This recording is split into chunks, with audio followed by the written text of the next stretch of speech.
Hi everybody, I'm Amy, this is my wife Maggie. Hello. And together we are Thinkathema and we review games from two different perspectives. I'm all about the mechanics and Maggie is all about the theme, and today we are reviewing for you the brand new Wormspan by Stonemaier Games and designer Connie Vogelmann, but in development with Elizabeth Hargrave. This is the new updated, crunchier version of Wingspan, a game that many gamers have on their shelves. So we're excited to tell you a lot more about it. In Wormspan, we are amateur dracologists. We're looking to excavate all these different caves and get all these different bits of food and resources that are going to allow us to entice these gorgeous little dragons to, sometimes not so little, sometimes pretty aggressive dragons, to come and live in this beautiful sanctuary. Now, if you own Wingspan, then Wormspan is not going to be too much of a departure. It definitely shares the same DNA. So I'm going to talk to you about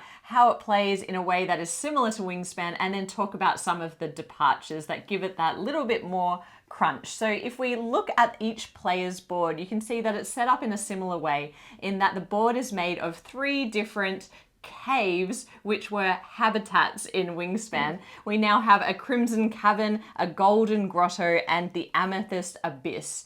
And the clever part about this game is that these caves start only partially excavated, and you can only put dragons in the caves once the cave is excavated. So you can see the leftmost spot on your player board across all 3 caves is available for putting a dragon into, provided you have the right resources to do so.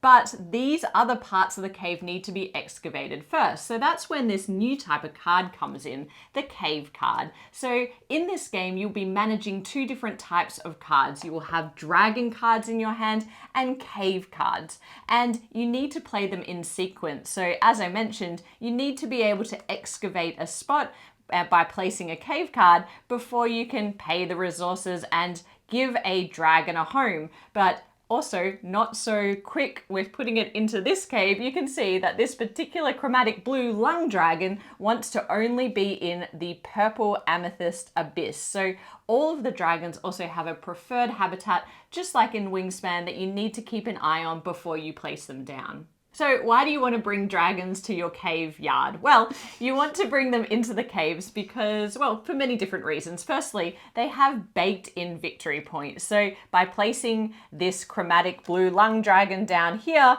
I will get 5 victory points at the end of the game. But there's other reasons to build dragons in there as well. Just like in Wingspan, what we're trying to do is we're trying to build up an engine that's going to be able to give us the resources that we need, namely the gems and gold and food that the dragons require to be built. Enticed. Welcome. Yes.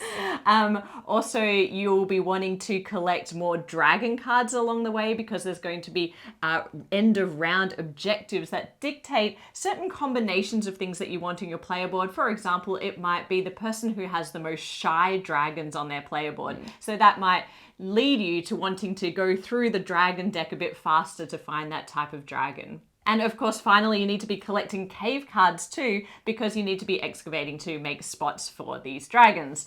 But what happens in this game is once you're able to build out a couple of dragons, so you'll be building left to right, enticing left to right, they are going to act as an engine. So if you've played Wingspan, you might remember that you would take a habitat action and then work backwards and activate all of the birds that you had placed in that row. But it's a little bit different in this game. You have a little worker, a little explorer that's going to go out and collect goodies for you. So in this game, there are 3 core actions. You can excavate by placing the cave cards. You can entice by placing a dragon card, or you can go exploring. And to go exploring, you're going to step on every one of these worker placement spots along a particular cave, and you can only go as far as you have dragons. So you'll see that there's a stop sign here telling me that I can go to this spot, and this spot, and then I'm going to hit this stop sign, which is I can't go any further. But I've also now added this additional spot that is baked in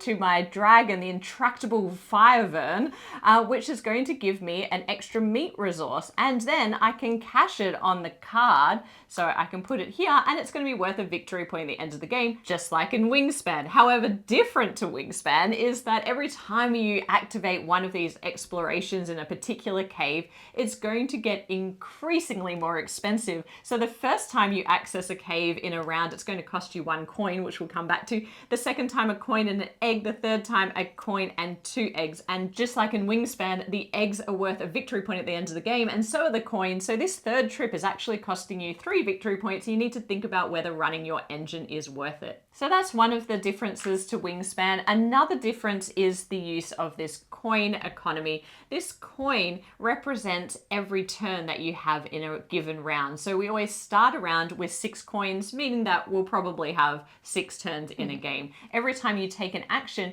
you need to pay a coin, whether you're excavating, enticing, or exploring. It costs 1 coin.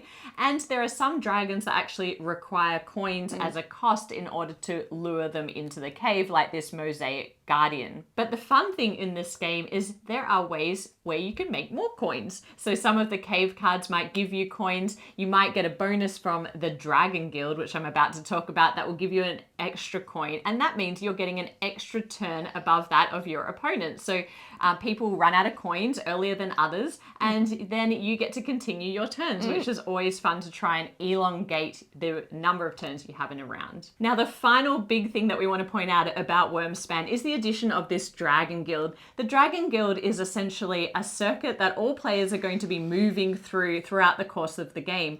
When they move clockwise to the next space, you're going to be able to get a free bonus. So that might be a free egg, a free meat resource, a free dragon card, and so on. And you can really use that to progress your strategy. Now, what's interesting about this Dragon Guild are the top and the bottom spots of the circuit. Every time you move around and you hit one, you get to place one of your 4 cubes onto these spaces on this variable guild within a guild. So this is the Dragon Guild. In this particular game, we have the Guild of Highlands, and each side represents scaling for player count. And there are a limited number of places on here. And next to these little spots for your cube, you get bonuses. So this one, for example, is to gain an extra coin, which is going to give me another turn, as well as 2 cave cards. But I could have just gone for this first spot here with straight VP and get 6 victory points for the end of the game. So it becomes a little bit like a race, because we're moving around this circuit and we want to hit these spots as many times as possible to leverage the bonuses that are on the guild within guild. Okay, but that's enough about how it plays, because what you're really here for are the 6 reasons why we think it is an improvement on Wingspan for our particular taste. So let's get right into that now. The first improvement is the addition of these cave cards. They may seem little, but they really pack a punch of extra crunchiness to this. Because now there's a sequence, there's a bit of a sequencing puzzle of, I don't just have to worry about, enticing a dragon and having the right resources to bring them onto the right cave. I have to make sure that that cave is excavated. So we start with that, that bonus head start. But then I need to make sure that I start having the second layer of getting those cave cards, putting them in. The other bonus is a lot of them, or all of them, have some kind of ability, or sometimes they're actually going to give you resources, or sometimes they're going to allow you to exchange things for things. Sometimes you might get even an extra coin, which is incredibly helpful because that's quite literally an extra turn. So I really appreciated that new layer that this is adding to the game. Yeah, I did too, because there's the sequencing, there's also the hand management of, or I suppose it's more like resource management, because you need to make sure that you're collecting a lot of dragon cards, but now you also need to be collecting a lot of cave cards too. And they're really separate engines that you're running. So the middle one is about your dragons and the last one is about the cave cards. So you need to make sure you're balancing those 2 things and thinking about the order in which you're going to play them. There's also some actions that can be taken on the dragon cards themselves that require you to spend other dragon cards or cave cards as well. So I just like that there's the 2 different dynamics of the different cards. It actually adds it's such a simple thing, yeah, but it actually adds a lot of extra cognitive Yeah. like strategy. It just makes it that much more satisfying as a puzzle. Yes, and you still have the same thing as with Wingspan that when it relates now to the excavation or the cave cards, when you get to the third or fourth row, you also need to pay additional eggs in order to excavate those spaces. So it's just a really smart update that I think it just fits so smoothly into the gameplay. The second improvement, according to our experience of the game, is the removal of the bird feeder. Now, the bird feeder was a really beautiful kind of aesthetic table presence element that also obviously served as a dice sort of tower. But it added a lot of randomness that you now don't have to worry about because it's did. yeah. And I never thought that that would be on our list. That it's a good thing that the bird feeder is gone because I love that bird feeder. Like it looks so great on the table, especially because Wingspan is a entry point for a lot of gamers into, you know, heavier strategy games. What a beautiful way to entice them in. So I love that element of it, don't get me wrong. But the removal of dice and the removal of having to re-roll the dice and to remember when they get re-rolled and then to be able to, you know, not have to rely on the roll of those dice to know what resources are available to you. I just prefer the more open information that is in this game. It makes more sense given that, you know, it's catering to a more probably gamery market that prefers less randomness in general. I agree. It's like you're sacrificing that element of table presence for what I feel like it's a much more satisfying gameplay experience for particularly like the strategy type gamers. Also now, because now all the majority of your resources are going to come from the laying of like the excavation using these cave cards and also that movement in that dragon guild. So now you're more enticed to make sure that you're making some progress because that's where a lot of your other resources are going to come from. That's not to say that there's no randomness in this game at all. Of course, you do rely a lot on the draw from the top of the deck to hope that you get the dragon type that you need from this very large stack of cards. But we'll talk about the dragons now because actually we love the cards. That is our improvement number 3 is the sheer number of cards and the variety of cards and how gorgeous these cards actually are. So just like in Wingspan, obviously, you know, every single card is unique, not just the dragon cards. And I have to say, the artwork in these dragons, like we get so many comments and so many times we stop to go, oh my goodness, yeah, like people so sharing cute. them across the table. And what surprised me is that happened more with this game than it ever has with Wingspan. Yes, people adore the Wingspan app. We love the Wingspan app, but I was just really surprised that people were like, look how cute this one is. This one looks like this other type of creature. Isn't that amazing? And people were referring to the wonderful booklet that comes in the box. Yeah, so that was actually one of the things that I was thinking, I'm really going to miss that is the facts that you have, like the bird facts that you have in Wingspan, because it's like, well, what possible facts can you have about these dragons? Well, Connie said just hold my poodle. Here is an entire book of all of these, every single dragon that's featured has their own sort of bit of lore and story and what they're about and kind of like what, you know, why they're enticed by the thing that they're enticed. And it's just such a delightful touch. It is, yeah. And it's a whole book that doesn't need to be, but it is, and I love it. It's great, and there's a lot of thematic integration as well. So we had that with the Birds and Wingspan. Here we have different types of dragons, so they might be shy or playful or aggressive. Or helpful. That's my favorite one. A lot of times, like the helpful ones are really helpful. They actually help bring in something that you're like, oh, thank goodness. Yeah, so the action that they actually give you once you have them in their cave is very highly related to the type of dragon that they are. So in this fantasy setting with that sheer number of cards, it's actually quite an incredible feat to have that level of integration between the design and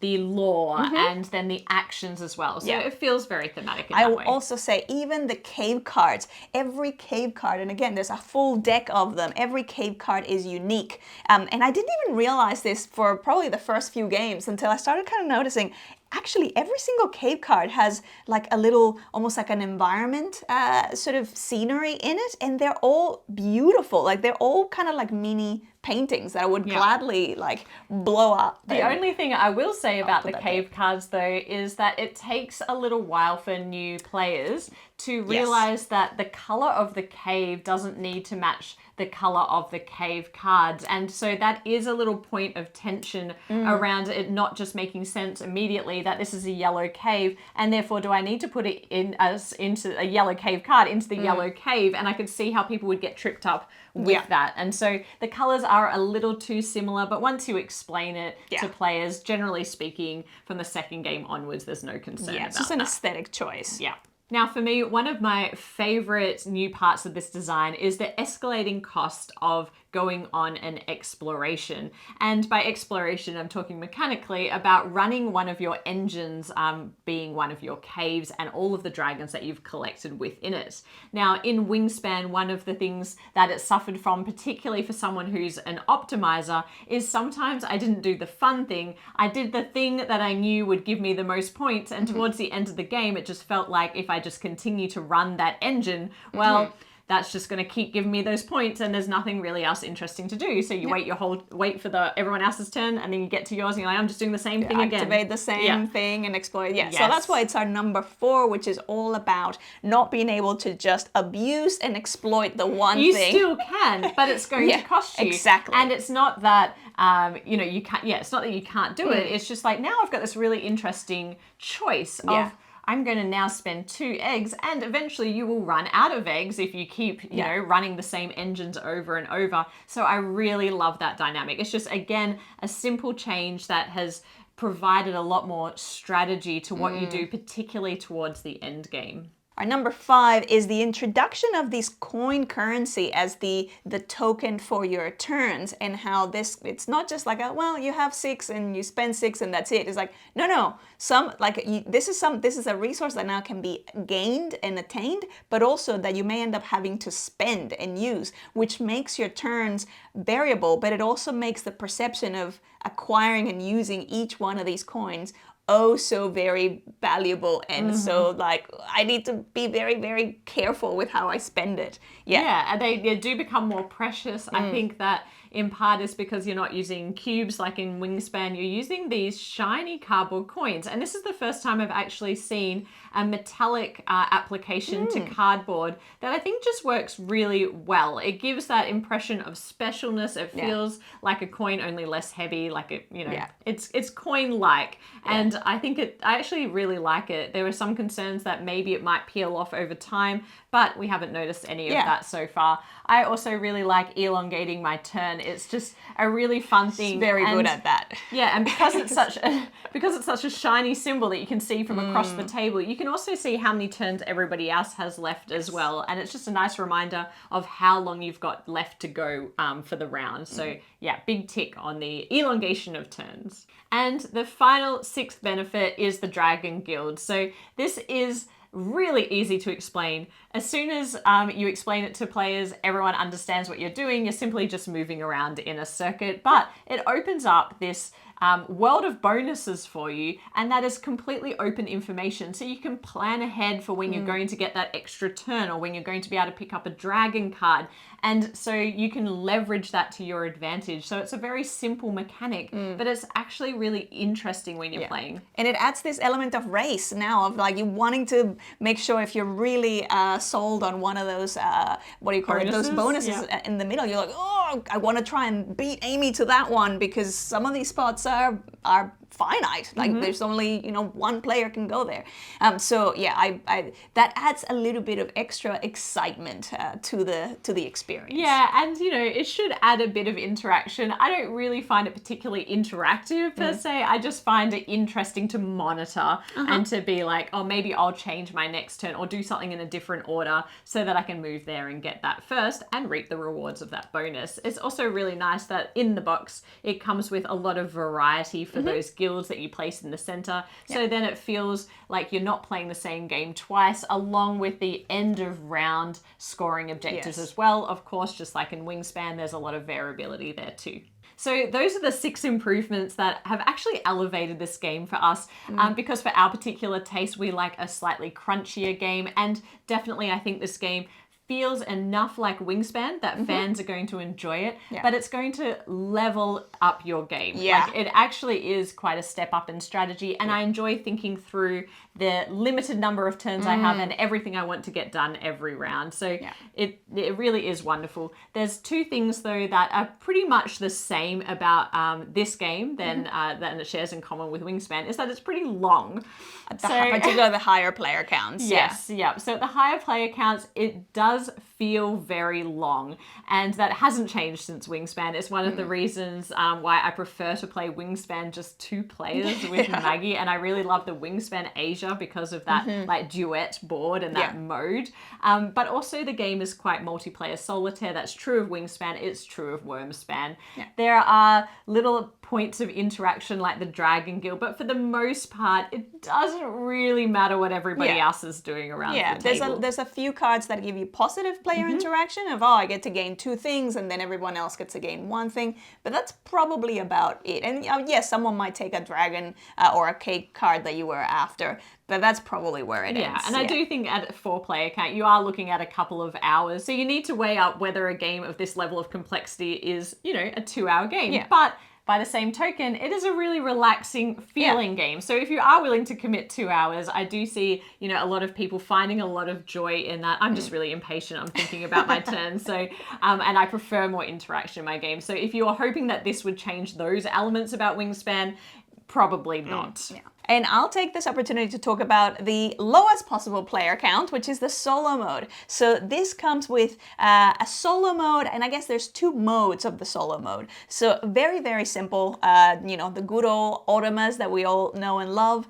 Essentially, you can scale the difficulty of your automa, and it's just a deck of cards. So depending on the difficulty, it's going to determine which cards are going to be included. And then the cards are going to you would take a turn, the automa takes a turn. The automa will just reveal a card, and the card will dictate whether or not it will help refresh the market, or how it's going to be competing against you for these end of round scoring. So every single one of these scoring sort of points will have a tile, like in the tile at the bottom will have what's the score that automa, the base score that automa would have, depending on which round this is going to be taking place in. And then there's going to be these coin symbols. That means that added to that base, they're going to add a coin, meaning that now for this round 4, instead of it being 17 total dragon eggs, this is going to be now 18. So sometimes you start adding some of those and you're like, oh no, there's no way I'm going to beat it. But some of them actually remove coins. So you're like, oh, thank goodness. And then the main thing the automa is really going to be doing is just moving on that track. And whenever it just goes past either of the brown spots, it's going to usually gain some of these cards. And at the end of the game, it's just going to get points based on those cards that it got, plus how well it scored, how well it competed with you on that. Fairly easy to facilitate. I enjoy that there's a second mode, which is the ravel mode, because apparently ravel means both to kind of tangle and to untangle. And the reason this sort of plays out is because this is a much more responsive mode based on how well you're performing. So this is going to, you'll see cards like this, where it's actually going to be the movement around that Dragon Guild is going to be based on how far along are you in your furthest excavated cave.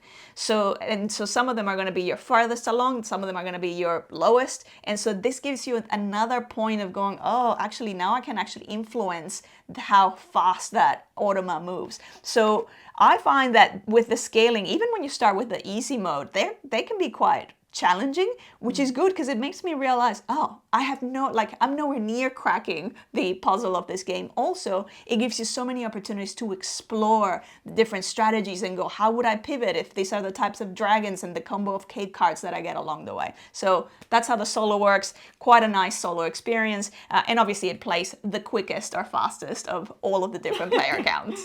Well, when you were talking about that solo mode, I was thinking about how it gobbles up the dragon cards, and still in this game, just like in Wingspan, you do get to tuck dragon cards behind. Yep. So some of the aggressive ones just want to gobble up some of the other dragons. That's what I'm interpreting. Absolutely, yeah. They're eating other creatures. And of course, if you're tucking cards, they're worth victory points at the end of the game. So you still have the, the caching of resources, the tucking of cards. So there is a lot here that is reminiscent of Wingspan. So Wingspan fans fans will enjoy that. But into our final scoring. So for me, my favorite part of the Wingspan series is Wingspan Asia and the duet mode. I really enjoyed that board.